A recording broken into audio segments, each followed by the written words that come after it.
Day one. Take on me.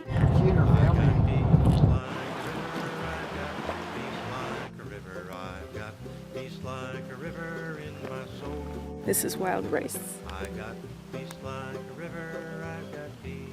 So Mako and I are on the portage from Upper Panes to Shell at the moment. The water collects. So what we do is we build this thing called a water bar, which allows the water to pretty much an outlet for it to flow. And you kind of dredge a little path and the water will flow in due time. This will hopefully dry up. Just dug this. Got that worm in there. I'm gonna name him Henry. Henry the worm. Site 24, we are all done with this awesome latrine.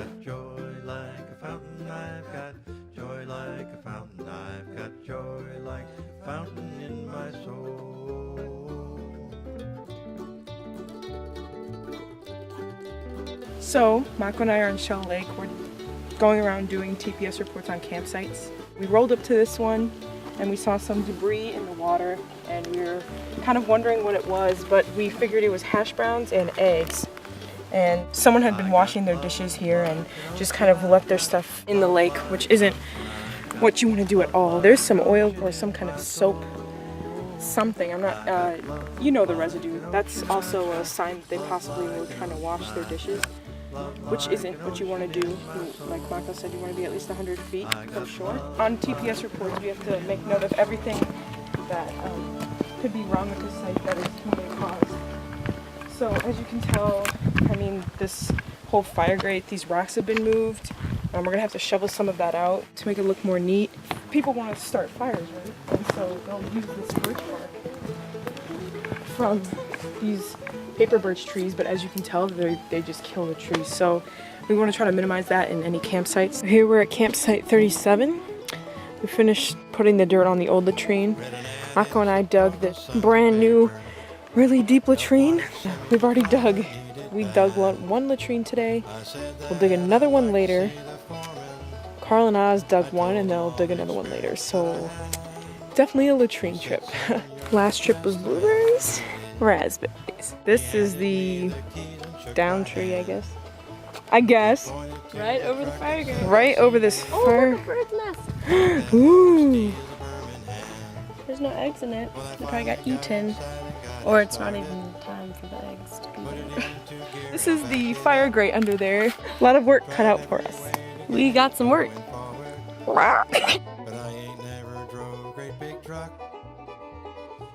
Alright, we're back on Shell after working really hard on Heritage Lake. Like buck a bunch of trees. Oh yeah, we did that. Give me the old 1-2 cut. 1-2 buck. 1-2 buck, 1-2 buck, 1-2 cut. We did both.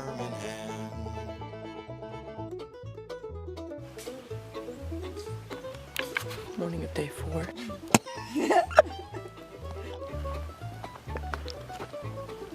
Shoreline disturbance. That's my last question. That is... So this is probably like 4 days, like that's at least like 100 I'd say 100 feet on... And then like 20 feet on that side. At least, yes. So, yeah, 120. 121. 121 gallon. This is site number 36 on Shell Lake. It's it's about 5,700 square feet. We're here on the portage between Heritage Lake and Lynx, and we have this huge tree that Big old red pine. we're trying to saw, but it's been 2 hours and what's happened? Well, basically, if you can see, it's kind of, I don't know if you can see this from where you are, but we sawed through it with the crosscut, but the wood, there's so much like weird angles and tension and whatever, I don't know anything, and it's all stuck together. So the two halves are sliced through, but they won't come apart. So we hacked away at it with a silky, and it's still wedged together because of all this pressure pushing them together. And it's been one heck of a cut, ladies and gentlemen. But we're gonna give them the old 1-2 cut, and hopefully that'll do her good. You want that fire there? Also, oh man. Oh, yeah. We're on the river that is going from Heritage, and this is the portage that goes to Loon. Oh, we are bucking till the cows come home. This was all affected by the blowdown, but we don't have chainsaw approval yet, so we're just using our silkies and our crosscuts. Yeah, we're gonna do what we can with all these twisty, turny trees. Mother, she left her servants and her estate.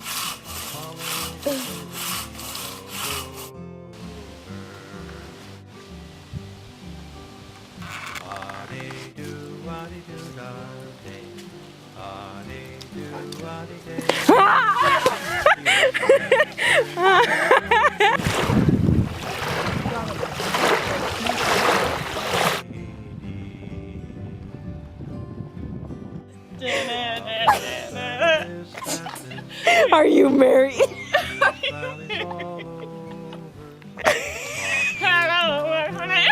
And see. This morning of day 6 between Heritage and Loon. And what are we doing this morning, Oz? More bucking. Same thing we do every morning, Pinky. We still have all this blowdown from July 22nd. And it's just never ending. We're almost at the end though. Actually, it's not never ending. Yeah. So we have a few more trees to buck and some branches to clear for canoe travel and the portage. And we'll be done and go on to clear the campsites on Loon. So those 3 are gonna rock the boat and swamp it.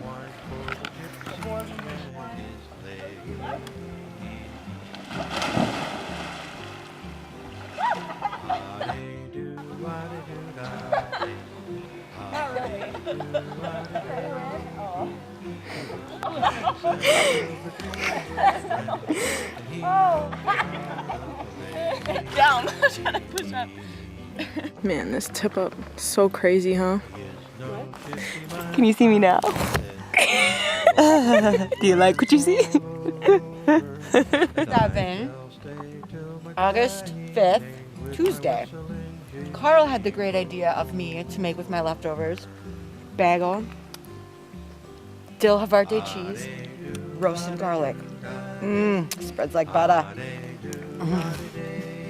So good.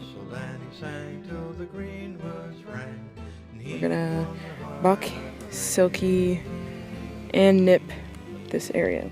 Elms! Elms! Once reliably large and long-lived, American elm was a common street tree. Its arching branches framing avenues throughout the east. After the introduction of Dutch elm disease in 1930, American elm largely disappeared from the urban landscape. However, many planted trees survived, and in the wild, younger trees are still found in floodplain and bottomland forests. Hey, we're in floodplain and bottomland. Bottomland. I like bottomland. Circumberg. Wow, that's perfect. So Oz, where are we anyway? We are on the Sioux Hustler Trail, which is a hiking trail in the Boundary Waters canoe area wilderness. But there's a hiking trail. Go figure. How? And a bunch of volunteers, 8 volunteers from an outside organization just came through and cleared this trail, but we're just basically double checking their work, nipping, silking what needs to be silkied or bucked. How long is this trail? I think it's like 30 miles long total, but we're not doing the whole 30 miles. Devil's Cascade is our last night. And we're just camping. Just camping, camping, camping.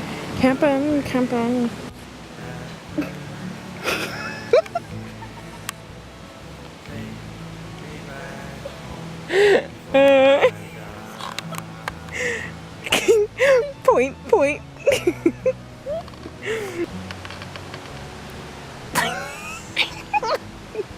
Let's look at that little piece of apple in there.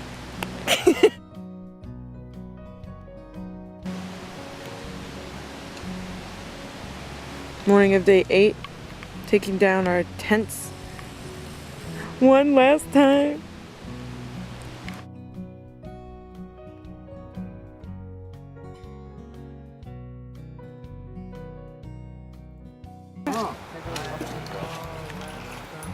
This is going to happen.